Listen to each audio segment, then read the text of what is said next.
haber elaborado la biografía de estas mujeres, de estas señoras, y porque la verdad es que fueron señoras cada una en su ámbito, y vamos a hacerle un reconocimiento hoy.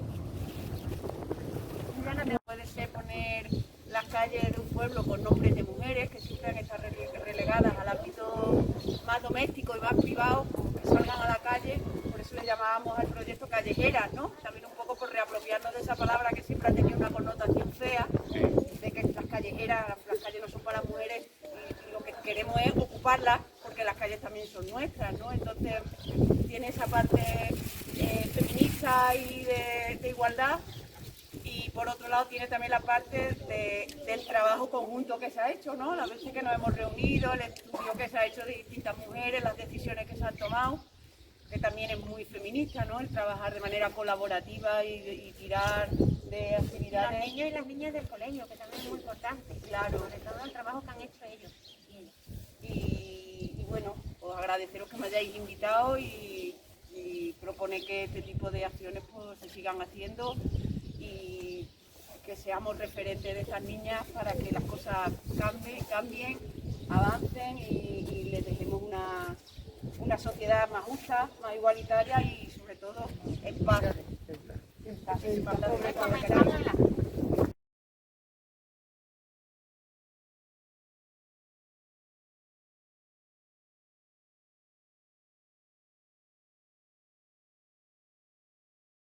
Los 27 años. Nació en Calzadilla Viviana Gallego Lancharro, así se llamaba. Y nació en el seno de una familia acomodada. Tuvo la desgracia de la mujer de que muy pronto se le murió la madre. Ella tenía 7 años cuando muere la madre. Le había dado 4 hermanos y el padre pues se casó en segundas nupcias con otra señora. Al poco tiempo también muere el padre. Ella contaba entonces con 15 años y se queda pues en manos de la madrastra. Ya sabéis lo que son las madrastras. Lo cierto es que, aconsejada por la familia, esta mujer se casa. Con 16 años la casaron con un señor también bien situado económicamente que vivía en Moguer, provincia de Huelva. Así que los primeros 15, 16 años de Viviana los pasó aquí en Calzadilla.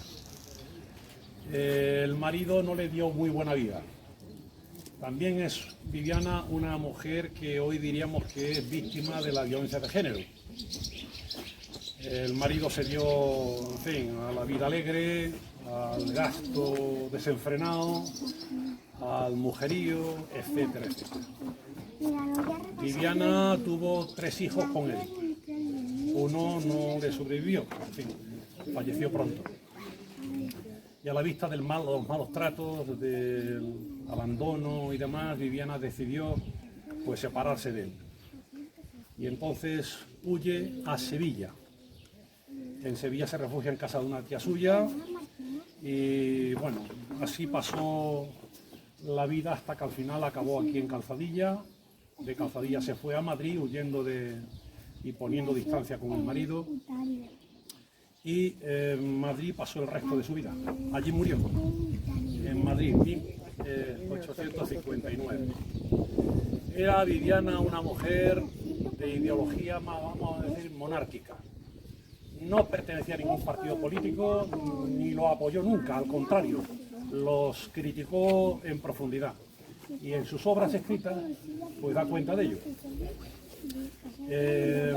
Viviana en sus escritos nos transmite sus ansias por defender la libertad de la mujer, la igualdad de trato, por defender el derecho al divorcio. Entonces el divorcio no era un derecho reconocido. Y al mismo tiempo era una mujer que en sus escritos defendió el derecho al voto de la mujer. Es decir, que se adelantó como 80 años a la legalización del voto femenino, que ocurrió durante la Segunda República. No va a pasar a la historia, Viviana, por todo eso que os he contado, sino por lo que hizo, a lo que se dedicó. Sus aficiones eran la lectura y la escritura. Y Viviana desde pequeña cultivó su gusto por la poesía, así que se dedicó a escribir, a leer y a escribir poesía.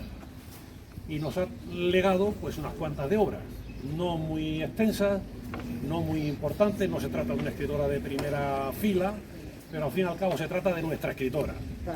De la única que conocemos en Calzadilla, bueno, una más habrá, pero en otros sitios sí, claro.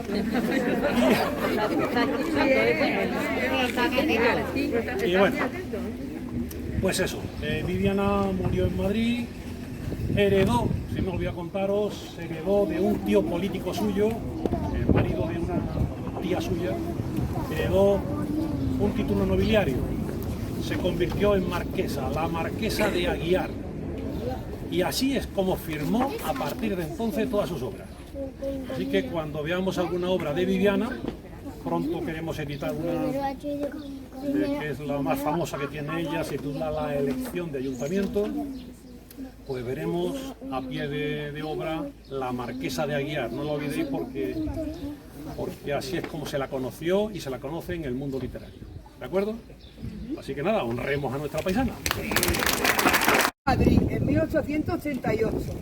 Tuvo que abrirse paso desde muy pequeña en una sociedad muy dura, especialmente para las mujeres.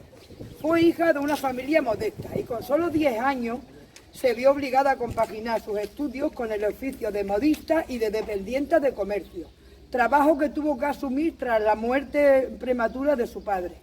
A los 21 años tuvo mediante oposición una plaza de auxiliar de telégrafo, que era uno de los pocos trabajos a los que podía aspirar por la condición de mujer en aquella época, pasando a ser una de las primeras funcionarias femeninas de la empresa, función que desempeñó fuera de Madrid. Poco después, con el propósito de regresar a Madrid, a su ciudad natal, vuelve a opositar y obtiene una plaza de profesora de taquigrafía y mecanografía en la Escuela de Adultas de Madrid, al mismo tiempo que lo compagina con el trabajo de traductora de francés. Fue también secretaria del diario conservador La Tribuna, donde publicó sus primeros artículos, trabajo que le llevó a interesarse por la política y comenzó a frecuentar ambientes intelectuales madrileños, entrando en contacto con activistas debido a su interés por la situación de la mujer en aquella época. Mientras tanto siguió estudiando y tras aprobar el bachillerato e ir a la universidad, obtuvo la licenciatura de Derecho a los 36 años, siendo nombrada de inmediato miembro del Colegio de Abogados. Fue una de las pocas mujeres abogadas de la época. Desde ese momento se manifiesta como una luchadora infatigable por la igualdad de los derechos. Fue la primera mujer en ejercer un caso ante el Tribunal Supremo, la primera mujer en formar parte de la Junta Directiva en el Ateneo de Madrid y la primera mujer en pronunciarse ante las sociedades de naciones, la actual ONU. Una cosa que quiero apuntar, que no ha dicho Nati, es que hemos puesto aquí, para hacer referencia a mi abuelo, que como era cartero, con el tema de telégrafo y demás, porque tuvieron una especie de relación. ¿Vale? Yo continúo que en las elecciones de 1931 las mujeres se podían presentar como candidatas, pero no podían votar. Y fue Clara Campoamor una de las primeras mujeres en conseguir un escaño en el Congreso como diputada por Madrid. Luchó por el voto de las mujeres, por el divorcio, por la igualdad de hijos e hijas nacidos fuera del matrimonio y por la abolición de la prostitución. Cambios muy difíciles de implantar entonces en una sociedad machista y conservadora, especialmente en el medio rural. En la Constitución que se aprobó ese mismo año, en diciembre del 31, gracias al apoyo de distintos partidos políticos y de diferentes ideologías, se reconoció el derecho al voto de las mujeres, recogido en el artículo 36, el cual decía: los ciudadanos de uno y de otro sexo, mayores de 23 años, tendrán los mismos derechos electorales conforme determinen las leyes. En las siguientes elecciones, las de 1933, las españolas ya pudieron votar, aunque Clara Campoamor no renovó su escaño como política. Al estallar la guerra civil, tuvo que exiliarse y compaginó su empleo de traductora con la escritura de diversas obras sobre feminismo y sobre su experiencia en el ámbito político. También dio conferencias y escribió biografías de personajes importantes. Murió en Lausana, Suiza, a los 84 años de edad. Sus restos fueron trasladados a Guipúzcoa, donde permanecen actualmente. Tras la transición, se le hicieron diversos homenajes. Institutos, colegios, centros culturales, asociaciones de mujeres, parques y calles recibieron su nombre. Otros reconocimientos han sido la creación de varios premios Clara Campoamor, la emisión de diferentes sellos de correo, que por casualidad el día 29 de abril sale el segundo que hace correo con respecto a esta señora, y monedas acuñadas con su efigie, entre otros. Y como decía Clara Campoamor, ¿cómo puede decirse que la mujer no ha luchado y que necesita una época para demostrar su capacidad? La libertad se aprende ejerciéndola. Bueno, pues renombramos la calle con el nombre de Luisa Merino. Luisa Merino Llera, natural de Calzella de los Barros. Falleció el 22 de octubre de 1984 a la edad de 73 años. Maestra de formación y vocación. Fue la primera maestra de escuela de Calzella de los Barros en la década de 1930. Pionera para su época. Impartía sus clases en la escuela de la sección femenina que se encontraba en la Plaza de España, junto al centro médico, a las generaciones de mujeres que nos precedieron. Tras el conflicto de la Guerra Civil y la llegada de la dictadura franquista, se le aparta de sus funciones por ser considerada como aquellas maestras de la República. Sin embargo, años después se publica en el Boletín Oficial del Estado un reconocimiento a dichas maestras a quienes se les atribuyó una pensión propia de su categoría, como reparación por el perjuicio que supuso para todas ellas. Las maestras de 1930 fueron unas mujeres valientes y comprometidas que participaron en la conquista de los derechos de las mujeres y en la modernización de la educación, basada en los principios de la escuela pública y democrática. Este nuevo régimen, que se iniciaba en la primavera de 1931, supuso un gran adelanto en materia de derechos para las mujeres, que aumentaron su participación en todos los espacios públicos y privados. Desde la Asociación de Mujeres Progresistas Ágora proponemos a doña Luisa Merino Llera para el callejero local, porque consideramos que fue un referente para nuestro pueblo, ya que como maestra de la década de 1930 pretendió garantizar el derecho social a la educación a través del progreso, para liberar a la sociedad del peso de la ignorancia y de la pobreza en nuestro pueblo. La familia católica albanesa, la profunda religiosidad de su madre despertó en Agnes la vocación de misionera a los 12 años. Siendo aún una niña, ingresó en la congregación mariana de las Hijas de María, donde inició su actividad de asistencia a los necesitados. Como quería ser misionera, se trasladó a Bengala. Durante casi 20 años ejerció como maestra de Calcuta. Sin embargo, la profunda impresión que le causó la miseria que observaba en las calles de la ciudad la movió a solicitar a Pío XII la licencia para abandonar la orden y entregarse por completo a la causa de los menesterosos.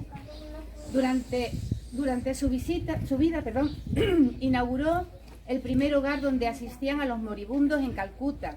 Fundó la institución Hogar del Niño del Inmaculado Corazón para todos los jóvenes sin hogar y huérfanos. Abrió el centro Santi Nagar, lugar para los que padecían la lepra. Todo esto lo pudo realizar gracias a la colaboración de las misioneras de la caridad, proporcionando atención médica y alimentos.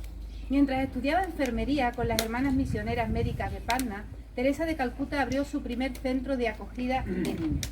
Al tiempo que su congregación abría centros en diversas ciudades del mundo, ella atendía a miles de desheredados y moribundos, sin importarle si profesaban el cristianismo u otra religión. Para nosotras, decía ella, para nosotras no tiene la menor importancia la fe que profesan las personas a las que prestamos asistencia. Nuestro criterio de ayuda no son las creencias, sino la necesidad. Jamás permitiremos que alguien se aleje de nosotras sin sentirse mejor y más feliz. Pues hay en el mundo otra pobreza peor que la material, el desprecio que los marginados reciben de la sociedad, que es la más insoportable de las pobrezas. En concordancia con estas palabras, Santa Teresa de Calcuta convirtió en el premio de una rifa un coche descapotable que le dio el Papa Pablo VI durante su visita a la India en 1964. y destinó los fondos recaudados a la creación de una leprosería en Bengala. Posteriormente, convencería al Papa Juan Pablo II de abrir un albergue para indigentes en el mismo Vaticano. En 1971, debido a la confrontación bélica entre la India y Pakistán, hubo muchas violaciones a mujeres, razón por la que se suicidaban, enloquecían y huían. Además, se les había prohibido casarse y tener hijos durante esta etapa. La Madre Teresa unió fuerza con sus hermanas estableciendo sitios para ampararlas, brindándoles todos los cuidados necesarios. El enorme prestigio moral que la Madre Teresa de Calcuta supo acreditar con su labor en favor de los pobres más pobres, llevó a la Santa Sede a designarla representante ante la Conferencia Mundial de las Naciones Unidas, celebrada en México en 1975, con ocasión del Año Internacional de la Mujer. En 1979 obtuvo el Premio Nobel de la Paz y la más alta condecoración civil de la India otorgada a una persona civil, el 22 de marzo de 1980, en Barackpur. En 1982 rescató a 37 niños atrapados en un hospital tras negociar un cese al fuego entre el ejército israelí y las guerrillas palestinas. 4 años más tarde, santificada no solo por aquellos a quienes ayudaba, sino también por gobiernos, instituciones internacionales y poderosos personajes, recibió, como dije antes, el Premio Nobel de la Paz. Consciente del respeto que inspiraba el padre Juan Pablo II, la designó, el Papa Juan Pablo II, yo también me he puesto nerviosa, el Papa Juan Pablo II la designó en 1982 para mediar en el conflicto del Líbano. En octubre de 2003, y coincidiendo con la celebración del 25 aniversario del pontificado de Juan Pablo II, la Madre Teresa de Calcuta fue beatificada en una multitudinaria misa a la que acudieron fieles de todas las partes del mundo. A finales de 2015, el Vaticano aprobó su canonización y el 4 de septiembre del 2016, ante más de 100.000 fieles congregados en la plaza de San Pedro, el Papa Francisco ofició la ceremonia que elevaba a los altares a Santa Teresa de Calcuta. Teresa de Calcuta fue una santa que trascendió las barreras del catolicismo para convertirse en símbolo de todos los cultos. Dedicó su vida a dar amor, atención a los más desamparados y humildes, y su vida ejemplar traspasó todos los límites del mundo. Decía la Madre Teresa: no podemos hacer grandes cosas, pero sí cosas pequeñas con gran amor.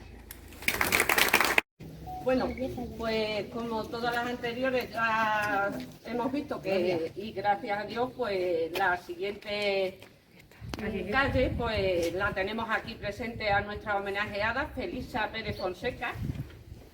Nacida el 18 de febrero de 1938, se define como fuentecanteña de nacimiento y calzadillera de corazón. Así lo manifiesta ella misma en estos versos que compuso. Yo soy de Fuente de Canto, un pueblo que mucho quiero. En él me crié de chiquilla y luego vine a casarme al pueblo de Calzadilla. Al pueblo de Calzadilla lo quiero de corazón. Muchas cosas yo le debo a la Virgen de la Encarnación. Se casó y vino a vivir a Calzadilla, y desde entonces lleva más años en nuestro pueblo que en su pueblo natal. Tuvo 10 hijos y consiguió sacarlos adelante a pesar de las dificultades económicas de la época y de los escasos ingresos que generaba la cría y derivados del ganado bovino. Tras años sufriendo violencia de género, consigue superar dicha etapa y en la tranquilidad de su rutina hogareña se cultiva a través de las poesías que compone y que ha dedicado a temáticas como una mujer extremeña de los años 50 y a Calzadilla, participando en diferentes ocasiones con publicaciones locales. Apasionada del teatro, forma parte de los elencos teatrales de las obras que se han producido en los últimos años en nuestro pueblo. Susana quiere ser decente, Puebla de las Mujeres y Taller de Teatro contra la Violencia de Género. Ostenta el título de Romera de Honor de la Asociación Cultural San Isidro, por su contribución como portaestandarte oficial de San Isidro durante estas últimas décadas. Igualmente, en el año 2017 se le incluye como reconocimiento público entre las 500 mujeres que hacen Extremadura, del portal regional El Periódico de Extremadura. Desde la Asociación de Mujeres Progresistas Ágora proponemos a doña Felisa Pérez Fonseca para el callejero local, porque consideramos que es un referente actual en nuestro pueblo, no solo para nuestra asociación, sino para toda la comunidad de Calzadilla, entusiasta, alegre cercana y atenta. Es, por tanto, un ejemplo de superación tanto en el ámbito personal como en el intelectual. Vamos a homenajear a María Abril Mariño, que es como la mujer de Antonio Rodríguez Moñino, que vive ahí enfrente. Y bueno, voy a contaros un poco. María Abril Mariño nace en Galicia en el seno de una familia acomodada. Su padre fue magistrado. Ella estudió en Galicia y en Bilbao. Después hizo filosofía y letras en Madrid, donde se doctoró. Estuvo vinculada a la institución libre de enseñanza y al Centro de Estudios Históricos. En 1931 entró por oposición en el cuerpo facultativo de archiveros, bibliotecarios y arqueólogos. Su primer destino fue la biblioteca de la Universidad de Santiago de Compostela y más tarde por concurso de mérito la biblioteca de la Presidencia del Consejo de Ministros en Madrid, hasta el inicio de la Guerra Civil, donde entabló amistad con Manuel Azaña. La guerra lo cambió todo y en noviembre de 1936 fue evacuada con su padre a Valencia, donde trabajó en la Casa de la Cultura, regentada por Antonio Machado y luego en la oficina de adquisición de libros con María Molinero. María Abril conoce a Antonio Rodríguez Moñino, con quien realiza investigación y publicaciones, y con quien se casará en una ceremonia civil celebrada en Valencia el 30 de enero de 1939. Meses después, concretamente en noviembre, Antonio fue juzgado en Consejo de Guerra, siendo inhabilitado para ejercer la docencia durante 20 años y despojado de su cátedra. Ella fue denunciada anónimamente y depurada en 1940, de forma que quedó inhabilitada y postergada para desempeñar cargos de confianza durante 5 años y fue trasladada al archivo de la Delegación de Hacienda de Huelva. En 1943, Lirio le concedieron un puesto en la Biblioteca de las Cortes, comisión de servicio que tuvo hasta 1961. El veto del ministro de Educación franquista, Jesús Rubio, al ingreso de su marido en la Real Academia Española supondrá el exilio voluntario de la pareja a Nueva York desde 1961. A pesar de los obstáculos, María no dejó de trabajar, traducciones, edición de textos clásicos, así como las colaboraciones con su marido. Dirigió congresos, exposiciones y reuniones de investigación bibliotecaria. Tras su muerte en 1995, su biblioteca, incluidos grabados de Durero y Goya, pasaron a la Real Academia Española, a la RAE, aunque una parte que había dejado en depósito su marido en la Biblioteca Pública de Cáceres se quedó definitivamente, también por disposición testamentaria. En homenaje a la pareja de la biblioteca pasó a llamarse Biblioteca Pública del Estado Antonio Rodríguez Moñino, María Abril. Laboralmente, sus mejores años fueron durante la Segunda República. Formó parte de un grupo de hombres y mujeres comprometidos con el proyecto cultural y educativo republicano y con una nueva forma de entender su profesión, priorizando la socialización y la lectura, la apertura de los archivos y los museos arqueológicos, la renovación bibliográfica y, en definitiva, la difusión de la cultura por todos los rincones del país. Visibilizar su historia supone romper con el estereotipo de la mujer y otorgarle la importancia que por su trayectoria profesional merece. Por estos días está dedicada a todas nosotras. Bueno, yo creo que la podemos ya decir nosotros que es nuestra. Y punto.